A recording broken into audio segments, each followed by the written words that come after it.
Welcome to CSR centre. CSR online training Kannada ಚಾನೆಲ್ಗೆ ನಿಮ್ಮೆಲ್ಲರಿಗೂ ಸ್ವಾಗತ. ನೀವು ಇನ್ನೂ ನಮ್ಮ ಚಾನೆಲ್ ಅನ್ನು ಸಬ್ಸ್ಕ್ರೈಬ್ ಮಾಡಿಲ್ಲ ಅಂದ್ರೆ ಪ್ಲೀಸ್ ಸಬ್ಸ್ಕ್ರೈಬ್ ಮಾಡಿ ಮತ್ತು ಬೆಲ್ ಐಕನ್ ಅನ್ನು ಕ್ಲಿಕ್ ಮಾಡಿ. ನಮ್ಮ ಚಾನೆಲ್ ಅಲ್ಲಿ ಬರುವಂತಹ ಎಲ್ಲಾ ಹೊಸ ವಿಡಿಯೋಗಳನ್ನ ನೀವು ನೋಡೋದಕ್ಕೋಸ್ಕರ. ನಮ್ಮ ಚಾನೆಲ್ ಅಲ್ಲಿ ಬರುವಂತಹ ವಿಡಿಯೋಗಳು ನಿಮ್ಗೆ ಇಷ್ಟ ಆದಲ್ಲಿ ಪ್ಲೀಸ್ ಲೈಕ್ ಮಾಡಿ, ಶೇರ್ ಮಾಡಿ ಮತ್ತು ಕಮೆಂಟ್ ಮಾಡಿ ಅಂತ ಹೇಳ್ತಾ ಮತ್ತೊಮ್ಮೆ ನಿಮ್ಮೆಲ್ಲರಿಗೂ ಸಿಎಸ್ಆರ್ ಆನ್ಲೈನ್ ಟ್ರೈನಿಂಗ್ ಕನ್ನಡ ಚಾನೆಲ್ಗೆ ಸ್ವಾಗತ. ಇವತ್ತು ನಾವು ನೋಡೋಣ ಟ್ಯಾಲಿ ಪ್ರೈಮ್ ನಲ್ಲಿ ಪೇರೋಲ್ ಮಾಸ್ಟರ್ಸ್ ಅಲ್ಲಿ ಎಂಪ್ಲಾಯ್ ಕ್ಯಾಟಗರಿ ಅಂದ್ರೆ ಏನು, ಅವುಗಳಲ್ಲಿ ಎಷ್ಟು ಟೈಪ್ಸ್ ಆಫ್ ಕ್ಯಾಟಗರೀಸ್ ಬರುತ್ತೆ, ನಂತರ ಅವುಗಳನ್ನ ನಾವು ಟ್ಯಾಲಿಯಲ್ಲಿ ಯಾವ ರೀತಿಯಾಗಿ ಕ್ರಿಯೇಟ್ ಮಾಡಬೇಕು ಅಂತ. ಗೇಟ್ ವೇ ಆಫ್ ಟ್ಯಾಲಿ, ನಂತರ ಕ್ರಿಯೇಟ್ ಆಪ್ಷನ್ ಮೇಲೆ ನಾವಿಲ್ಲಿ ಕ್ಲಿಕ್ ಮಾಡಬೇಕಾಗುತ್ತೆ. ನಂತರ ಶೋ ಮೋರ್ ಆಪ್ಷನ್, ಎಂಟರ್, ನಂತರ ಪೇರೋಲ್ ಮಾಸ್ಟರ್ಸ್ ಅಲ್ಲಿ ಲಾಸ್ಟ್ ಕ್ಲಾಸ್ ಅಲ್ಲಿ ನಾವು ನೋಡಿದ್ವಿ ಎಂಪ್ಲಾಯ್ ಗ್ರೂಪ್ಸ್ ಅಂದ್ರೆ ಏನು, ಅವುಗಳನ್ನ ನಾವು ಯಾವ ರೀತಿಯಾಗಿ ಟ್ಯಾಲಿಯಲ್ಲಿ ಕ್ರಿಯೇಟ್ ಮಾಡಬೇಕು ಅಂತ.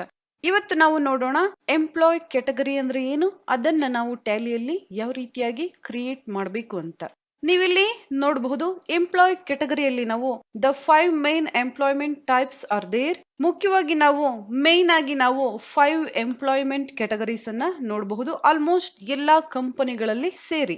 ಮೊದಲನೆಯದಾಗಿ permanent or fixed term employees, casual employees, apprentice or trainees employees, employment agency staff also called labour hire, ನಂತರ contractors or sub contractor hired staff. ಇಲ್ಲಿ ನೀವು ನೋಡಬಹುದು permanent or fixed term employees. ನಾವಿಲ್ಲಿ ಯಾವ ರೀತಿಯಾಗಿ ಗವರ್ಮೆಂಟ್ ಜಾಬ್ ಅಥವಾ private job ಅಂತೇಳಿ ನಾವು ಹೇಳ್ತೀವಿ, ಅದೇ ರೀತಿಯಾಗಿ ಕಂಪನಿಗಳಲ್ಲಿ ಇರುತ್ತೆ ಕಂಪನಿಯ ಪರ್ಮನೆಂಟ್ ವರ್ಕರ್ಸ್. ಆ ವರ್ಕರ್ಸ್ ಅವರಾಗಿ ರಿಸೈನ್ ಮಾಡಬೇಕು, ಕಂಪನಿಯಿಂದ ಅವರನ್ನ ಕೆಲಸದಿಂದ ತೆಗೆಯೋ ಹಾಗಿಲ್ಲ. ಈ ರೀತಿಯಾಗಿ ಯಾವ ರೀತಿಯಾಗಿ ನಾವು ಗವರ್ಮೆಂಟ್ ಜಾಬ್ ಅನ್ನ ಪರ್ಮನೆಂಟ್ ಜಾಬ್ ಅಂತೇಳಿ ಕರಿತೀವಿ, ಅದೇ ರೀತಿಯಾಗಿ ಸಹ ಕೆಲವು ಕಂಪನಿಗಳಲ್ಲಿ ಇರುತ್ತೆ. ಕಂಪನಿಯ ಕಡೆಯಿಂದ ಅವರನ್ನ ಅಪಾಯಿಂಟ್ ಮಾಡ್ಕೊಳ್ತಾರೆ, ಕಂಪನಿಯವರು ಅವರನ್ನ ಕೆಲಸದಿಂದ ತೆಗೆಯೋ ಹಾಗಿಲ್ಲ. ನಾವಿಲ್ಲಿ ನಮ್ಮ ಕಡೆಯಿಂದ ಕೆಲಸದಲ್ಲಿ ಏನಾದ್ರೂ ತೊಂದರೆ ಆದಾಗ, ನಾವಿಲ್ಲಿ ಏನಾದ್ರೂ ಪ್ರಾಬ್ಲಮ್ ಮಾಡಿದಾಗ ಮಾತ್ರ ಅವರು ನಮ್ಮನ್ನ ಕೆಲಸದಿಂದ ತೆಗಿತಾರೆ, ಬೇರೆ ಯಾವುದೇ ರೀಸನ್ ಇಂದ ನಮ್ಮನ್ನ ಅವರು ಕೆಲಸದಿಂದ ತೆಗೆಯೋ ಹಾಗಿಲ್ಲ. ಈ ರೀತಿಯಾಗಿ ಇರುವಂತಹ ವರ್ಕರ್ಸ್ ಅನ್ನ ನಾವಿಲ್ಲಿ ಪರ್ಮನೆಂಟ್ ವರ್ಕರ್ಸ್ ಅಥವಾ ಕಂಪನಿಯ ವರ್ಕರ್ಸ್ ಅಂತೇಳಿ ಕರಿತೀವಿ. ನಂತರ ಕ್ಯಾಶುಯಲ್ ಎಂಪ್ಲಾಯ್ಸ್ ಅಥವಾ ಕ್ಯಾಶುಯಲ್ ವರ್ಕರ್ಸ್ ಅಂತೇಳಿ ನಾವಿಲ್ಲಿ ಕರಿತೀವಿ. ಎಕ್ಸಾಂಪಲ್ ಇಲ್ಲಿ ಕೆಲವು ಕಂಪನಿಗಳಲ್ಲಿ ಒಂದು ವಾರಕ್ಕೆ ಅಥವಾ 15 ದಿನಕ್ಕೋಸ್ಕರ ಏನೋ ಕಂಪನಿಯಲ್ಲಿ ಕೆಲಸ ಜಾಸ್ತಿ ಇದೆ, ಆ ಕೆಲಸವನ್ನ ಮಾಡೋದಕ್ಕೋಸ್ಕರ ವರ್ಕರ್ಸ್ ಅನ್ನ ತಗೊಳ್ತಾರೆ. ಆ ರೀತಿಯಾದ ವರ್ಕರ್ಸ್ ಅನ್ನ ನಾವಿಲ್ಲಿ ಕ್ಯಾಶುಯಲ್ ಎಂಪ್ಲಾಯ್ಸ್ ಅಂತೇಳಿ ಕರಿಬಹುದು. ನಂತರ ಅಪ್ರೆಂಟಿಸ್ ಆರ್ ಟ್ರೈನೀಸ್ ಎಂಪ್ಲಾಯ್ಸ್. ಇಲ್ಲಿ ಕೆಲವೊಂದು ಕಂಪನಿಗಳಲ್ಲಿ ನೀವು ನೋಡಿರಬಹುದು ಅಪ್ರೆಂಟಿಸ್ ಮಾಡ್ತಾ ಇದೀವಿ ಅಥವಾ ಟ್ರೈನಿಂಗ್ ನಾವಿಲ್ಲಿ ತಗೊಳ್ತಾ ಇದೀವಿ ಅಂತ ಹೇಳಿ ಹೇಳ್ತಾರೆ. ನಾವಿಲ್ಲಿ ಯಾವುದೇ ಎಜುಕೇಶನ್ ಅನ್ನ ಮಾಡ್ಬೇಕಾದ್ರೆ ಮೆಕ್ಯಾನಿಕಲ್ ರಿಲೇಟೆಡ್ ನಾವಿಲ್ಲಿ ITI ಫಿಟ್ಟರ್ ಮಾಡ್ತಿರಬಹುದು ಅಥವಾ ಬೇರೆ ಯಾವುದೇ ಕೋರ್ಸ್ ಅನ್ನ ನಾವಿಲ್ಲಿ ಮಾಡ್ತಾ ಇರ್ಬೇಕಾದ್ರೆ ಮಷಿನ್ ಟ್ರೈನಿಂಗ್ ಅನ್ನ ತಗೊಳ್ಳೋದಕ್ಕೋಸ್ಕರ ಕೆಲವು ಕಂಪನಿಗಳಲ್ಲಿ 3 months 6 months ಈ ರೀತಿಯಾಗಿ ಟ್ರೈನಿಂಗ್ಸ್ ಇರುತ್ತೆ. ಆ ವರ್ಕರ್ಸ್ ಗಳನ್ನ ನಾವಿಲ್ಲಿ ಅಪ್ರೆಂಟಿಸ್ ಅಥವಾ ಟ್ರೈನೀಸ್ ಅಂತೇಳಿ ಕರಿಬಹುದು. ನಂತರ employment agency staff also called labour higher. Next ಇಲ್ಲಿ ಎಂಪ್ಲಾಯ್ಮೆಂಟ್ ಏಜೆನ್ಸಿ ಅಥವಾ ನಾವಿಲ್ಲಿ ಕನ್ಸಲ್ಟೆನ್ಸಿ ಅಂತೇಳಿ ಕರಿಬಹುದು. ಕೆಲವ್ರಿಗೆ ಗೊತ್ತಿರಬಹುದು ಅಥವಾ ಕೆಲವ್ರಿಗೆ ಗೊತ್ತಿಲ್ಲದೆ ಇರಬಹುದು ಕನ್ಸಲ್ಟೆನ್ಸಿ ಅಂದ್ರೆ ಏನು ಅಂತ. ನಾವಿಲ್ಲಿ ಎಜುಕೇಶನ್ ಮುಗಿದ ನಂತರ ಜಾಬ್ ನಾವಿಲ್ಲಿ ಸರ್ಚ್ ಮಾಡಬೇಕು ಅಥವಾ ಜಾಬ್ಗೆ ಹೋಗ್ಬೇಕು ಅಂದಾಗ ಹಲವಾರು ಜಾಬ್ ವೆಬ್ಸೈಟ್ ಇದೆ, Naukri.com ಇರಬಹುದು ಅಥವಾ Shine.com ಇರಬಹುದು. ಈ ರೀತಿಯಾಗಿ ಹಲವಾರು ವೆಬ್ಸೈಟ್ ಇರುತ್ತೆ. ನಾವು ಅಲ್ಲಿ ನಮ್ಮ ರೆಸ್ಯೂಮ್, ನಮ್ಮ ಬಯೋಡೇಟಾ ಅಥವಾ ನಮ್ಮ ಎಜುಕೇಶನ್ ಕ್ವಾಲಿಫಿಕೇಶನ್ ಇರಬಹುದು ಅಥವಾ ನಮ್ಮ ಎಕ್ಸ್ಪೀರಿಯನ್ಸ್ ಇರಬಹುದು, ನಾವು ಅದನ್ನ ಅಪ್ಡೇಟ್ ಮಾಡಿದಾಗ ಡೈರೆಕ್ಟ್ ಆಗಿ ಕಂಪನಿಯಿಂದ ಕಾಲ್ ಮಾಡ್ತಾರೆ. ನಾವಲ್ಲಿ ಇಂಟರ್ವ್ಯೂ ಪಾಸ್ ಮಾಡಬೇಕಾಗುತ್ತೆ, ನಂತರ ನಮಗೆ ಜಾಬ್ ಸಿಗುತ್ತೆ. ಈ ರೀತಿಯಾಗಿ ಆಯ್ತು. ನಂತರ ಕೆಲವೊಂದು ಚಿಕ್ಕ ಪುಟ್ಟ ಕಂಪನಿಗಳಿರಬಹುದು, ಯಾವುದೇ ಗಾರ್ಮೆಂಟ್ಸ್ ಇರಬಹುದು ಅಥವಾ ಯಾವುದೇ ಮೆಡಿಸಿನ್ ಕಂಪನೀಸ್ ಇರಬಹುದು. ಈ ರೀತಿಯಾಗಿ ಹಲವಾರು ಕಂಪನೀಸ್ ಇರುತ್ತೆ. ಅಲ್ಲಿ ಕಾಂಟ್ರಾಕ್ಟರ್ಸ್ ಇರ್ತಾರೆ ಅಥವಾ HR ಇರಬಹುದು, ಮ್ಯಾನೇಜರ್ ಇರಬಹುದು. ಕೆಲವು ವರ್ಕರ್ಸ್ ಅನ್ನ ಕಂಪನಿಗೆ ಕೆಲಸ ಮಾಡೋದಕ್ಕೋಸ್ಕರ ತಗೊಳ್ತಾರೆ. ಅದೇ ರೀತಿಯಾಗಿ ಇಲ್ಲಿ ಕನ್ಸಲ್ಟೆನ್ಸಿ ಅಥವಾ ಎಂಪ್ಲಾಯ್ಮೆಂಟ್ ಏಜೆನ್ಸಿ ಅಂತ ಸಹ ಇರುತ್ತೆ. ಕಂಪನಿಯ ಕಡೆಯಿಂದ ಅವರು ಕಾಂಟ್ರಾಕ್ಟ್ ಅನ್ನ ತಗೊಳ್ತಾರೆ, ನಿಮ್ಮ ಕಂಪನಿಗೆ ನಾವು ಇಷ್ಟು ವರ್ಕರ್ಸ್ ಅನ್ನ ಸೆಲೆಕ್ಟ್ ಮಾಡಿ ಕೊಡ್ತೀವಿ ಅಂತ. ಇಲ್ಲಿ ನಮ್ಗೆ ಯಾವುದೇ ಜಾಬ್ ಸಿಗ್ತಾ ಇಲ್ಲ, ಯಾವುದೇ ಕಂಪನಿಯಿಂದ ಕಾಲ್ ಬಂದಿಲ್ಲ ಅಥವಾ ಯಾವುದೇ ಕೆಲಸ ನಮ್ಗೆ ಇಲ್ಲಿ ಸಿಗ್ತಾ ಇಲ್ಲ ಅಂದಾಗ ನಾವು ಕನ್ಸಲ್ಟೆನ್ಸಿ ಅಥವಾ ಎಂಪ್ಲಾಯ್ಮೆಂಟ್ ಏಜೆನ್ಸಿಯನ್ನ ಕಾಂಟ್ಯಾಕ್ಟ್ ಮಾಡಬಹುದು. ಅವರು ಕಂಪನಿಯ ಪರವಾಗಿ ನಮಗೆ ಇಂಟರ್ವ್ಯೂ ಮಾಡಬಹುದು ಅಥವಾ ಕಂಪನಿಯವರಿಂದ ನಮಗೆ ಇಂಟರ್ವ್ಯೂ ಅನ್ನ ಮಾಡಿಸ್ತಾರೆ. ನಾವು ಡೈರೆಕ್ಟ್ ಕಂಪನಿಗೆ ಹೋಗಿ ಕಂಪನಿಯ ಮ್ಯಾನೇಜರ್ ಇರಬಹುದು ಅಥವಾ ಯಾವುದೇ ವರ್ಕರ್ಸ್ ಇರಬಹುದು, ಅವರು ನಮ್ಗೆ ಇಂಟರ್ವ್ಯೂ ಅನ್ನ ತಗೊಳ್ತಾರೆ. ನಾವಲ್ಲಿ ಇಂಟರ್ವ್ಯೂ ಪಾಸ್ ಮಾಡ್ಬೇಕಾಗುತ್ತೆ ಅಥವಾ ಯಾವ ರೀತಿಯಾಗಿ ನಾವು ಇಂಟರ್ವ್ಯೂ ಅನ್ನ ಕ್ರ್ಯಾಕ್ ಮಾಡಬೇಕು, ಈ ಡೀಟೇಲ್ಸ್ ಅನ್ನ ನಮ್ಗೆ ಹೇಳ್ತಾರೆ, ನಮಗೆ ಹೆಲ್ಪ್ ಮಾಡ್ತಾರೆ. ನಂತರ ನಮಗೆ ಜಾಬ್ ಸಹ ಇಲ್ಲಿ ಕೊಡಿಸ್ತಾರೆ. ಆ ತರಹದ ಏಜೆನ್ಸಿಗಳನ್ನ ನಾವಿಲ್ಲಿ ಎಂಪ್ಲಾಯ್ಮೆಂಟ್ ಏಜೆನ್ಸಿ ಅಂತೇಳಿ ಕರಿತೀವಿ. ನಂತರ ನೀವಿಲ್ಲಿ ನೋಡಬಹುದು contractors and sub contractors hired staff. ಯಾವುದೇ ಗಾರ್ಮೆಂಟ್ಸ್ ಇರಬಹುದು ಅಥವಾ ಯಾವುದೇ ಮೆಡಿಸಿನ್ ಕಂಪನಿ ಇರಬಹುದು, ಯಾವುದೇ ಚಿಕ್ಕ ಪುಟ್ಟ ಕಂಪನಿಗಳಿರಬಹುದು, ಅಲ್ಲಿ ಕಾಂಟ್ರಾಕ್ಟರ್ಸ್ ಅಂತೇಳಿ ಇರ್ತಾರೆ. ಅವರು ವರ್ಕರ್ಸ್ ಅನ್ನ ತಗೊಳ್ತಾರೆ ಕಂಪನಿಯ ಪರವಾಗಿ. ಸ್ಯಾಲರಿ ಸಹ ಅವರೇ ಇಲ್ಲಿ ನಮ್ಗೆ ಕೊಡ್ತಾರೆ. ಈ ರೀತಿಯಾದ ವರ್ಕರ್ಸ್ಗೆ ನಾವಿಲ್ಲಿ contractors and sub contractors hired staff ಅಂತೇಳಿ ಕರಿತೀವಿ. ನಂತರ ನಾವಿಲ್ಲಿ ಟೈಪ್ಸ್ ಆಫ್ ಎಂಪ್ಲಾಯೀಸ್ ನೋಡೋದಾದ್ರೆ ಫುಲ್ ಟೈಮ್ ಎಂಪ್ಲಾಯೀಸ್ ಅಥವಾ ಕಂಪನಿಯ ಪರ್ಮನೆಂಟ್ ಎಂಪ್ಲಾಯೀಸ್. ನಂತರ ಪಾರ್ಟ್ ಟೈಮ್ ವರ್ಕರ್ಸ್, ಅರೆಕಾಲಿಕ ಉದ್ಯೋಗಿಗಳಂತೇಳಿ ನಾವಿಲ್ಲಿ ಕರಿಬಹುದು. ಕೆಲವು ಕಂಪನಿಗಳಲ್ಲಿ ನಾವಿಲ್ಲಿ ನೋಡ್ತಾ ಹೋದ್ರೆ ಆಡಿಟರ್ ಇರಬಹುದು, ವೀಕ್ಲಿ ಒಂದ್ಸಲ ಬಂದು ಅವರು ನಮ್ಮ ಕಂಪನಿಯ ಡಾಕ್ಯುಮೆಂಟ್ಸ್ ಅನ್ನ ಆಡಿಟ್ ಮಾಡ್ತಾರೆ. ಅಥವಾ ಯಾವುದೇ ಬುಕ್ಸ್ ಅನ್ನ ಬರಿಬೇಕಂದಾಗ ವೀಕ್ಲಿ ಒಬ್ರು ಯಾರೋ ವರ್ಕರ್ ಬಂದು ಬುಕ್ಸ್ ಅನ್ನ ಮೇಂಟೈನ್ ಮಾಡ್ತಾರೆ ಅಥವಾ ಅಕೌಂಟ್ಸ್ ಅನ್ನ ಎಂಟ್ರಿ ಮಾಡ್ತಾರೆ ಅಥವಾ ಯಾವುದೇ ಮಷಿನರೀಸ್ ಅನ್ನ ಚೆಕ್ ಮಾಡ್ತಾರೆ. ಈ ರೀತಿಯಾಗಿ ಇರುವಂತಹ ವರ್ಕರ್ಸ್ ಗೆ ನಾವಿಲ್ಲಿ ಪಾರ್ಟ್ ಟೈಮ್ ವರ್ಕರ್ಸ್ ಅಂತೇಳಿ ಹೇಳ್ಬಹುದು. ವೀಕ್ಲಿ 1 ಟೈಮ್ 2 ಟೈಮ್ಸ್ ಈ ರೀತಿಯಾಗಿ ಇರ್ತಾರೆ. ನಂತರ ಕ್ಯಾಶುವಲ್ ವರ್ಕರ್ಸ್. ಕ್ಯಾಶುವಲ್ ವರ್ಕರ್ಸ್ ಅಂದ್ರೆ ನಾವಿಲ್ಲಿ ಸಾಂದರ್ಭಿಕ ಕೆಲಸಗಾರರಂತೇಳಿ ಕರಿಬಹುದು.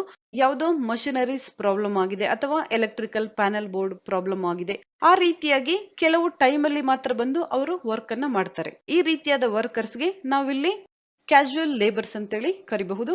ನಂತರ ಫಿಕ್ಸ್ಡ್ ಟರ್ಮ್ ವರ್ಕರ್ಸ್.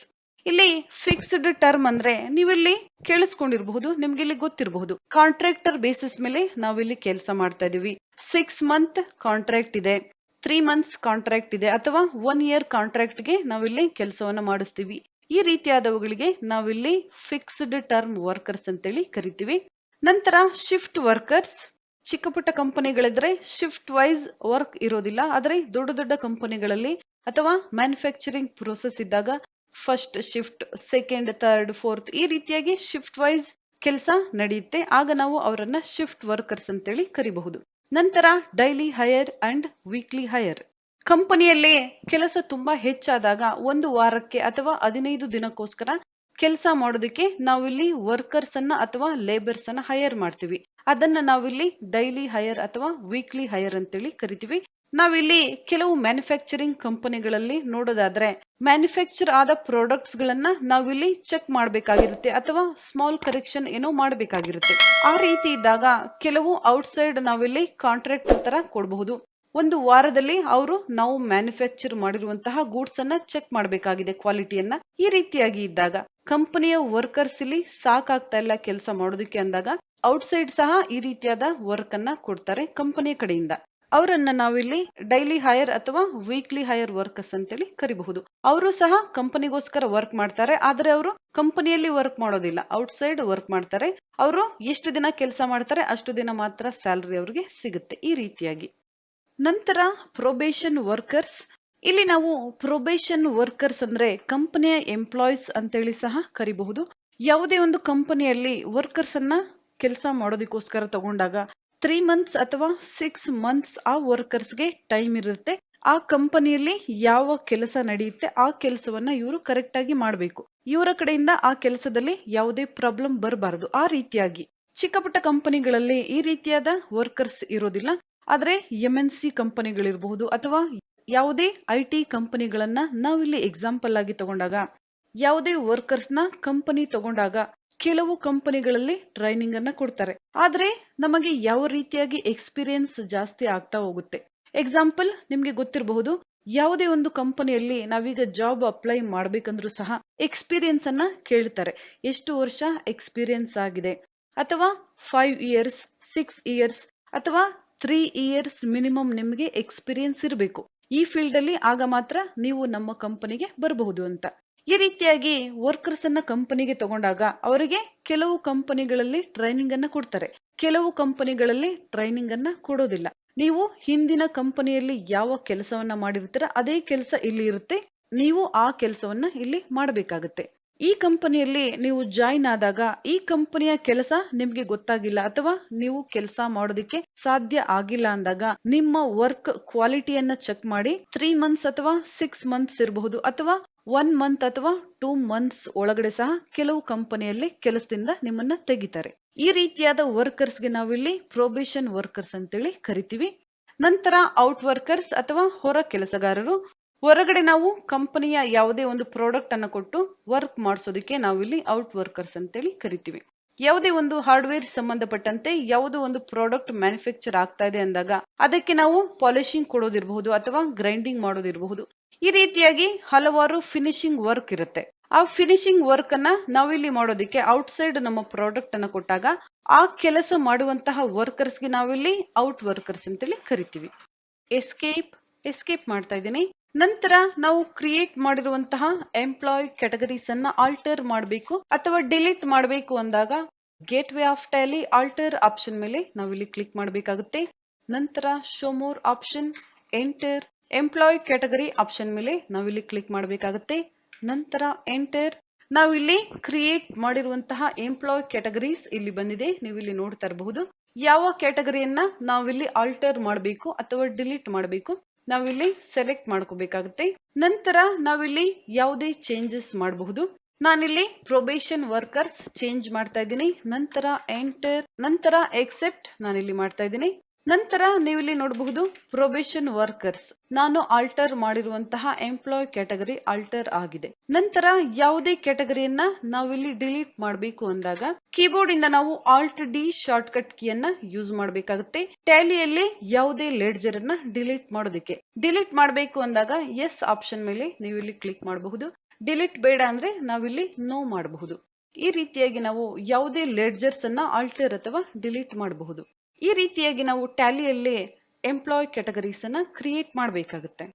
ಟ್ಯಾಲಿಯಲ್ಲಿ ಕ್ರಿಯೇಟ್ ಮಾಡಿ ನೋಡೋಣ ಯಾವ ರೀತಿಯಾಗಿ ಮಾಡಬೇಕು ಅಂತ. ಎಂಪ್ಲಾಯ್ ಕ್ಯಾಟಗರಿ ಆಪ್ಷನ್ ಮೇಲೆ ಕ್ಲಿಕ್ ಮಾಡಬೇಕಾಗುತ್ತೆ. ನಂತರ ಎಂಟರ್ ಫುಲ್ ಟೈಮ್ ವರ್ಕರ್ಸ್ ನಾನಿಲ್ಲಿ ಕ್ರಿಯೇಟ್ ಮಾಡ್ತಾ ಇದ್ದೀನಿ. ನಂತರ enter allocate revenue items, yes. ನಂತರ allocate non revenue item, no. ಇಲ್ಲಿ ಯಾವುದೇ ಚೇಂಜಸ್ ಮಾಡುವಂತಹ ಅವಶ್ಯಕತೆ ಇರೋದಿಲ್ಲ.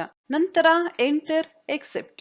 ನಂತರ part time workers enter allocate revenue items, yes. Allocate non revenue item, no. ನಂತರ ಎಂಟರ್ ಎಕ್ಸೆಪ್ಟ್. ನಂತರ ಕ್ಯಾಶುಯಲ್ ವರ್ಕರ್ಸ್ ಅಥವಾ ಕ್ಯಾಶುಯಲ್ ಎಂಪ್ಲಾಯ್ಸ್ ಅಂತೇಳಿ ನೀವು ಇಲ್ಲಿ ಕ್ರಿಯೇಟ್ ಮಾಡಬಹುದು. ನಂತರ allocate revenue items, yes. Allocate non revenue item, no. ನಂತರ ಎಂಟರ್ ಎಕ್ಸೆಪ್ಟ್. ನಂತರ fixed term workers enter accept. ಈ ರೀತಿಯಾಗಿ ನೀವು ಯಾವೆಲ್ಲ ಎಂಪ್ಲಾಯ್ಸ್ ಕ್ಯಾಟಗರಿ ಬರುತ್ತೆ ನೀವು ಇಲ್ಲಿ ಕ್ರಿಯೇಟ್ ಮಾಡ್ಕೋಬೇಕಾಗುತ್ತೆ.